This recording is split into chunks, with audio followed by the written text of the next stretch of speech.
کوئی تکلیف نہیں پہنچ سکتی اسے۔ اس کے دھیمے مگر بھاری لب و لہجے پر امام صاحب جواباً کچھ نہیں بولے، خاموشی سے اٹھ کر حاج کی طرف آ گئے۔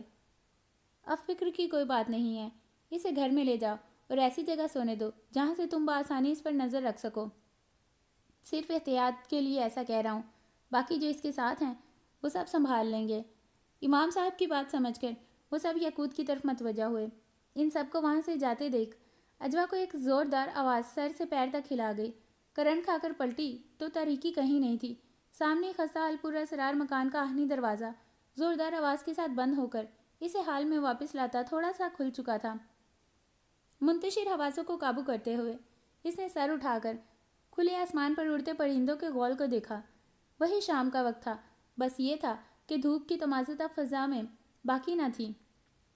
تبھی اس کی نظر مسجد والی سڑک پر اپنی جانب آتی گاڑی پر پڑی۔ یاقوت کو گاڑی سے اترتے دیکھ کر اسے کوئی حیرت نہیں ہوئی۔ یکدم اس کا دل چاہا پھوٹ پھوٹ کر رونا شروع کر دے، مگر اسے خود کو سنبھالنا تھا، ورنہ اس کے آنسو یقیناً اس وقت یاقوت کو ہاتھے سے اکھاڑ دیتے۔ اجوا تم یہاں اکیلی کیا کر رہی ہو؟ امیر حمزہ نے مجھے تمہارے اس طرف آنے کی خبر دی تھی، سب کچھ چھوڑ کر یہاں دوڑا چلا آیا ہوں۔ تم نے مجھے یقین دلایا تھا کہ تم یہاں نہیں آؤ گی۔ شدید ناراضگی سے بولتا وہ یکدم چپ ہوا تھا۔ اجوا کے زرد چہرے اور متوہم آنکھوں نے اسے کسی سنگین صورتحال کا احساس کروایا تھا۔ کیا ہوا ہے؟ تم مجھے ٹھیک نہیں لگ رہی، بتاؤ مجھے کیا ہوا ہے؟ کیا تم مکان کے اندر گئی تھی؟ اسے شانوں سے تھام کر وہ اس طرابی لہجے میں سوال پر سوال کر رہا تھا۔ پہلے تم میری بات سنو، پہلے ہی دیر ہو چکی ہے، تمہیں بابا صاحب کے پاس بہت پہلے ہی چلے جانا چاہیے تھا۔ مجھے یقین ہے اس مکان کے معاملات کے لیے ہی انہوں نے تمہیں ملاقات کے لیے بلایا تھا۔ سب سے بڑی بے وقوفی میں نے کی، مجھے پہلے ہی بابا صاحب کو باخبر کرنا چاہیے تھا۔ یاقوت تم جس قدر جلدی ہو سکے بابا صاحب کے پاس جاؤ، آپ ہی کو یہاں میری ضرورت ہے، ورنہ میں بھی تمہارے ساتھ جاتی۔ میرا دل کہہ رہا ہے بابا صاحب اس مکان میں بسنے والوں کو راضی کر لیں گے۔ یہاں کے مکینوں کا مجھے متوجہ کرنا اس بات کی طرف اشارہ کرتا ہے کہ یہ بابا صاحب تک اپنا اور تمہارا معاملہ لے کر جانا چاہتے ہیں۔ اس رات جو کچھ ہوا سب دکھا دیا تمہیں اندر لے جا کر؟ یکدم یاقوت کے سوال پر وہ خاموشی سے اسے دیکھتی کچھ بول نہ سکی۔ بس ایک یہی کسر رہ گئی تھی، تمہاری نظروں میں بھی گرانا تھا، گرا دیا۔ ایسا مت کہو یاقوت، اس کے ٹوٹے لہجے نے اور سرخ ہوتی آنکھوں نے اجوا کو تڑپا دیا۔ اور کیا کہوں، تھک چکا ہوں راضی کرتے کرتے ہر انسان کے آگے جسے میری محبت اور احترام کا رشتہ رہا، ذلیل کیا جاتا رہا، مجھے دل توڑ دیا میرا۔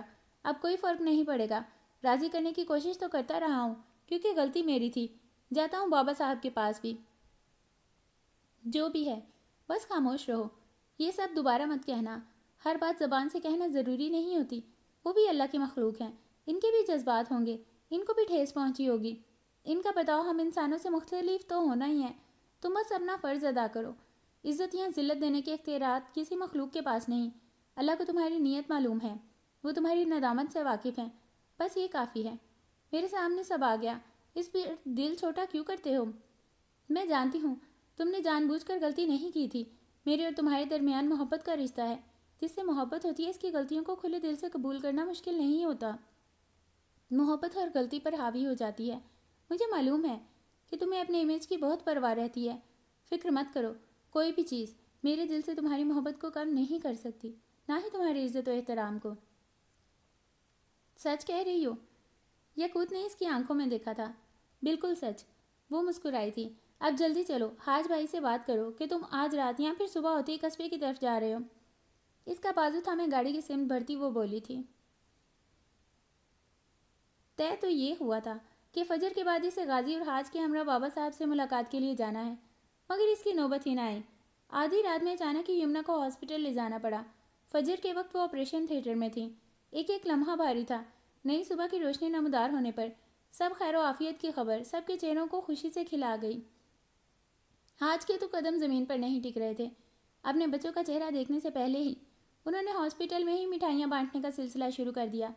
3 دن ہاسپٹل میں رہنے کے بعد جس دن یمنا گھر پہنچی، اس دن حاج نے یاقوت سے کہا، بابا صاحب کی طرف چلنے کی تیاری کرو۔ اجوا نے شکر ادا کیا کہ حاج نے اپنی خوشی میں اس اہم معاملے کو بھلایا نہیں۔ ہاسپٹل میں اجوا اور زارا جس طرح یمنا کے ساتھ الرٹ رہیں، گھر میں ان کا اور بچوں کا خیال رکھنے کے لیے بھی وہ کافی تھیں۔ حاج مطمئن ہو کر یاقوت اور غازی کے ہمراہ روانہ ہو گئے۔ اجوا بے چینی سے ان سب کی واپسی کا انتظار کر رہی تھی۔ وہ سب رات میں نکلے تھے۔ صبح کے وقت واپسی کی اطلاع یاقوت نے اسے فون پر دی تھی، اس خوشخبری کے ساتھ کہ بابا صاحب ان کے ساتھ ہی آ رہے ہیں۔ اجوا گھر پر ان کے استقبال کی تیاری کر رہی تھی، مگر پتہ چلا کہ بابا صاحب نے سیدھا خالی مکان کی طرف چلنے کا حکم دیا ہے۔ اجوا کا شدت سے دل چاہا وہ بھی مکان تک جائے، مگر بابا صاحب کی موجودگی میں وہ یہ غلطی نہیں کر سکتی تھی۔ فون پر اسے گاہے بگاہے یاقوت سب بتاتا رہا تھا۔ کوئی گھنٹہ پر بابا صاحب اپنے ایک خاص مرید اور خدمتگار کے ہمراہ اس مکان کے اندر رہے۔ اس دوران انہوں نے 7 کالے بکرے صدقے کے لیے منگوائے۔ مکان کے اندر بابا صاحب نے اپنی نگرانی میں یاقوت سے ہی ان بکروں کو ذبح کروایا۔ گوشت ہڈیاں سب صاف کروا کر بڑے تھالوں میں الگ الگ یاقوت کے ہاتھوں سے ہی رکھوائے۔ 3 دن تک لنگر کروانے کی بابا صاحب نے ہدایت کی تھی۔ آخر میں انہی کی ہدایت کے مطابق مکان کے گرد طے شدہ فاصلے کے حساب سے ایک لکیر کھینچ دی گئی۔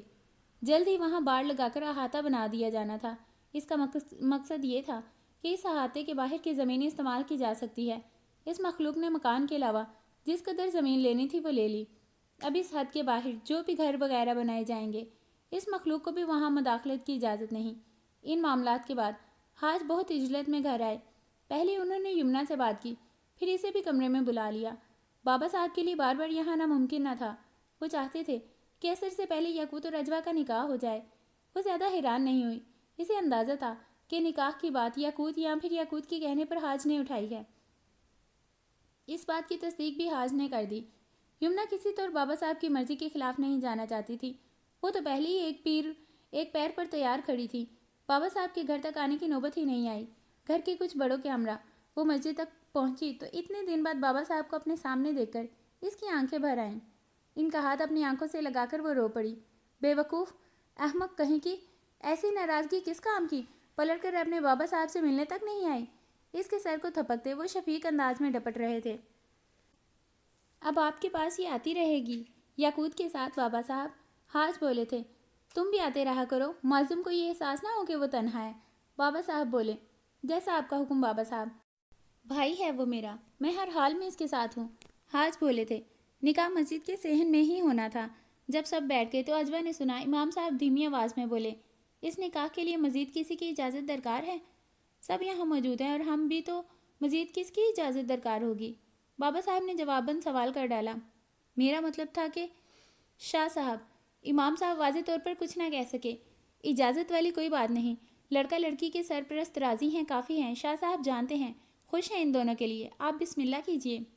باقی سب تو شاید اس گفتگو کو نہ سمجھ سکے ہوں، مگر یاقوت اور اجوا سمجھ سکتے تھے۔